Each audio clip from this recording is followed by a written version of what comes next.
अस्सलाम वालेकुम रहमतुल्लाहि व बरकातहू।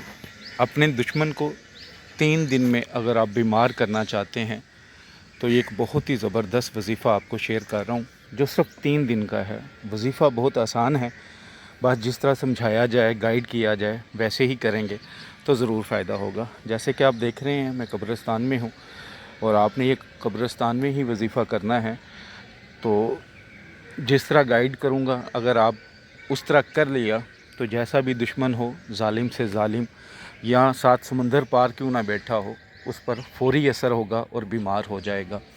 रूहानी इजाज़त के लिए 41 टाइम दुरूद पाक पढ़ के कमेंट्स बॉक्स में इंशाअल्लाह लिख दें। चैनल को सब्सक्राइब कर लें और कम से कम एक बार इस वीडियो को शेयर कर दें। रूहानी तौर पर इजाज़त है। मैंने एक नया यूट्यूब चैनल स्टार्ट किया है, रूहानी ताकत बाय अली नज़ीर। उसका लिंक आपको डिस्क्रिप्शन में मिल जाएगा। उसको लाजमी तौर पर आपने सब्सक्राइब कर लेना, इसको फॉलो ज़रूर रखिएगा ताकि जो वीडियो आपको इधर ना मिले, हो सकता है वहाँ से आसानी से मिल जाए। तो जैसा कि मैं कब्रिस्तान में हूँ, जैसे कि ये देखें कब्र है, आपने करना ये है कि कब्र की सर वाली साइड पे बैठ जाना है, ठीक है। बावज़ू हालत में जाना है कब्रिस्तान। जैसे ये कब्र आपको नज़र आ रही हैं काफ़ी सारी, तो सर वाली साइड जो होगी, किसी भी पुरानी कब्र को देख लें कि जो पुरानी हो, उस पुरानी कब्र में जितना मैक्सिमम पुरानी कब्र मिल सके उसकी सर वाली साइड पे बैठना है। वहाँ पे कब्र के बैठकर आपने बावज़ू हालत में दुरूद पाक नहीं पढ़ना, बिस्मिल्लाहिर्रहमानिर्रहीम नहीं पढ़नी, ठीक है। लेकिन ये याद रखिएगा कि नाजायज़ किसी के साथ नहीं करना, ठीक है। ऐसा ना हो कि आप छोटी छोटी बात पे किसी को बीमार करने के लिए अमल करें। मेरा तो काम है आपको अमल बताना, लेकिन अगर आप नाजायज़ करेंगे तो फिर उसके ज़िम्मेदार आप ख़ुद हैं, इस दुनिया में भी और आखिरत में भी, ठीक है। तो बस इस चीज़ का ख्याल रखना है कि नाजायज़ नहीं करना, क्योंकि बहुत सारे लोग जो व्हाट्सएप पर आते हैं दुश्मन के लिए अमल का बोलते हैं, बीमार करने के लिए, हलाक करने के लिए, वो अक्सर छोटी छोटी बातों पे होते हैं। कम लोग ऐसे होते हैं कि जो बहुत ज़्यादा सख्त मसला हो तब ये अमल कर सकते हैं, लेकिन बहुत सारे लोग छोटी छोटी बातों को अपनी अना का मसला बना लेते हैं। बहनें आपस में, भाई आपस में, माँ बाप, फैमिलीज़ के लोग। हालांकि अल्लाह ताला माफ़ करने वालों को पसंद करता है। अगर आप भी पसंद करते हैं इस चीज़ को कि अल्लाह ये पसंद करता है तो माफ़ करें। लेकिन अगर आप माफ़ कर कर के थक गए हैं, आप थक गए हैं माफ़ कर कर के, और वो बंदा या बंदी आपको ज़लील व रुसवा कर रहे हैं, आपकी जान के दुश्मन हैं, आपकी इज़्ज़त के दुश्मन हैं, आपके औलाद के दुश्मन हो गए हैं। इसी तरह अगर कोई ब्लैक मेलर है जो आपको किसी न किसी बात पे ब्लैक मेल कर रहा है, वो कोई भी वजह हो सकती है, आप उसके लिए अमल करना चाहें तो ये अमल कर सकते हैं, आसान काम है। जो मेरी बहनें कब्रिस्तान में नहीं जा सकती, कब्र में नहीं आती, तो उनके लिए यही है कि फिर वो कब्रिस्तान से किसी पुरानी कब्र की मिट्टी उठा लें, किसी के थ्रू मंगवा लें, उस पर ये अमल कर सकते हैं। लेकिन बेहतरीन चीज़ यही है कि आप कब्रिस्तान आ जाएं। जो मर्द हजरात हैं कब्रिस्तान आएँ और कब्रिस्तान में इस अमल को करें।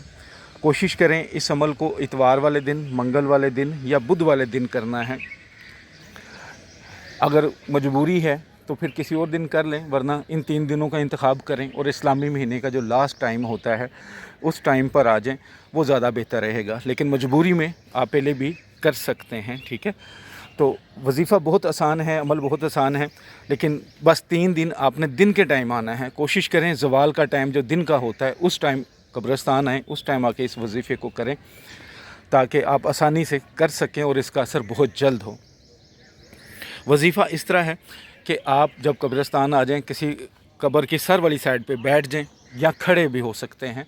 अगर कोई ऐसी, जैसे आजकल बारिश हुई है तो मैं कब्रिस्तान आया हूं, तो सर वाली साइड पे अगर कीचड़ है, नहीं बैठ सकते तो खड़े हो जाएं। लेकिन बावज़ू हालत में दुरूद पाक और बिस्मिल्लाह नहीं पढ़ेंगे। 1000 बार अल्लाहु समद, अल्लाहु समद 1000 बार पढ़ना है।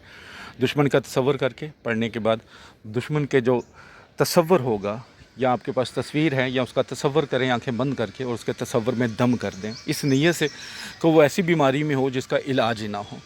3 दिन बिला नागा, अगर आप एक दिन छोड़ देते हैं, नागा कर लेते हैं, तो फिर असर नहीं होगा। 3 दिन बिला नागा इस अमल को करें दुश्मन के लिए, इंशाअल्लाह 3 दिन में ही वो बीमार हो जाएगा। इंशाअल्लाह आपकी जान छोड़ देगा। आपकी फ़ैमिली की, आपकी इज़्ज़त के पीछे जो पड़ गया है वो आपकी जान छोड़ देगा। 3 दिन अमल करें। अगर आपका दुश्मन बीमार हो जाता है और आप कहते हैं कि अब मैंने इसको माफ़ कर दिया है, मैं इसको अब सज़ा नहीं देना चाह रहा, बहुत सारे लोग ऐसे भी होते हैं जो बाद में माफ़ कर देते हैं दुश्मनों को, तो अच्छी बात है। तो फिर आप उसी दोबारा कब्रिस्तान में जाएं, उसी कब्र पे। और हाँ, सबसे ज़रूरी बात यह कि तीनों दिन एक ही कब्र पे अमल करना है, डिफरेंट कब्र पे नहीं जाना, एक ही कब्र पे आपने ये अमल करना है। कब्र के ऊपर फूंक नहीं मारनी, बस कब्र के सराहने पे बैठ के या खड़े होकर आपने दुश्मन का तसव्वुर करके दम करना है, ठीक है। उसके बाद जब आप ये अमल कर लिया, काम हो गया, आप माफ़ करना चाहते हैं, तो उसी कब्र पे जाएं, फिर 1000 बार अल्लाहु समद पढ़ें और पढ़ कर अल्लाह के हुज़ूर दुआ करें कि या अल्लाह, जो भी दुश्मन के लिए किया है इसको माफ़ कर दिया है मैंने, तो अल्लाह ताला इससे बीमारी हटा ले, तो इंशाअल्लाह वो फिर ठीक हो जाएगा। बहुत ही ज़बरदस्त अमल है, लेकिन नाजायज़ ना कीजिएगा। दुआओं में हमेशा मुझे, मेरी फ़ैमिली को ज़रूर याद रखिएगा। अस्सलामु अलैकुम वरहमतुल्लाहि वबरकातुहू।